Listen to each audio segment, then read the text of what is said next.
चल रहे हैं, कोर्ट में चल रहे हैं, पुलिस के अरेस्ट हो गए, लेकिन यहाँ 4 बार कश्मीरी पंडितों को निकाला गया, किसी को प्यूनिटिव एक्शन दे दी गई। क्या ये जरूरी नहीं है कि उनको प्यूनिटिव एक्शन देना? और आप ये देख लीजिए 1984 के राइट्स में जो सिख राइट्स हो गए, उनके वो भी केस अभी ओपन हो रहे हैं, उनको भी एक्शन लिया जा रहा है। यहाँ तक कि सुप्रीम कोर्ट ने भी इंटरव्यू किया। ऑनरेबल सुप्रीम कोर्ट का जो लार्जर जजमेंट है, वो लार्जर जजमेंट ये बताता है कि ये सुप्रीम कोर्ट का जो लार्जर जजमेंट है वो ये बताता है कि ट्रूथ एंड रिकंसिलिएशन होना चाहिए। क्या कोई स्टेप जो भी पॉलिटिकल पार्टीज ने अपना घोषणा पत्र दे दिया है, क्या उसमें इसकी बात कही गई? नहीं कही गई। और ऐसे में मैं दूसरी बात बताना चाहूँगा, यहाँ पर हमारे पास अनएम्प्लॉयमेंट इतनी ज़्यादा है कि कहने की बात नहीं है। 6000 प्राइम मिनिस्टर पैकेज एम्प्लॉयज़ तो आ गए, उसके बाद ये स्टॉप हो गया। और जब अब पॉलिटिकल पार्टीज एक डेमोक्रेटिक प्रोसेस स्टार्ट हो गया, क्या उन्होंने अपने घोषणा पत्र में इस बात की जिक्र किया है कि हम उनको प्राइम मिनिस्टर पैकेज रिवाइव करेंगे? हमारे भाई बंधु यहाँ पर कैंप्स में रह रहे हैं, उनकी लिविंग कंडीशंस बड़ी ख़राब हैं, क्या उसके बारे में बात किया है उन्होंने? उनको रिलीफ नहीं चल रहा है पिछले कई सालों से, वो एजुकेशन पे क्या इसकी बात की गई है? और इतना ही नहीं, जो हमारे प्राइम मिनिस्टर पैकेज एम्प्लॉयज़ वहाँ पर कश्मीर में काम कर रहे हैं, वो जूझ रहे हैं थ्रेट परसेप्शन और इनसिक्योरिटी से। आज भी हाइब्रिड टेररिज्म के शिकार हो रहे हैं। अभी 6-7 महीना पहले एक इनके हत्या चढ़ गया, और भी होने की संभावना ऐसे, ये रुकेगा नहीं। That is not end of it. क्या थ्रेट परसेप्शन और इनजस्टिस को रिमूव करने की बात की गई है? नहीं की गई है।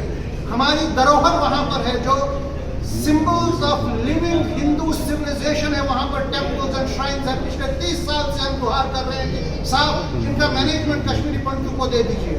क्या ऐसा संभव नहीं है? आसमान तो नहीं टूटेगा, कोई ऐसी डिमांड नहीं है जो पूरी नहीं की जा सकती है। ये मान के चल लीजिए। मैं आप एक बात जरूर बताना चाहूंगा, माननीय गृह मंत्री ने जब पार्लियामेंट्री इलेक्शन हुए थे, घोषणा में कहा था, अपने स्टेटमेंट में कहा था, ऑफिशियल स्टेटमेंट में, कि 40% कश्मीरी पंडितों ने इस बार वोट डाला।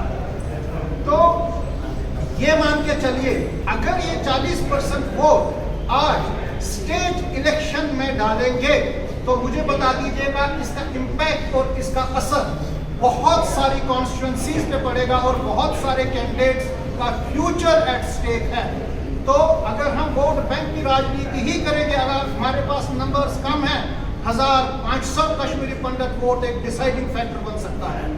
और इस चीज को चलते हुए मैं आज जो हमारी पॉलिटिकल पार्टीज हैं, उनके समक्ष एक सवाल रखता हूं, उनको एक सवाल पूछता हूं, उनसे पूछना चाहूंगा, नंबर 1, कि आप कश्मीरी पंडितों का रिहेबिलिटेशन जो रोड मैप है, जो आप चाहते हैं, उनको रोड मैप जो आप चाहते हैं कि वो वहां पर रिहेबिलिटेट हो जाए, क्या है?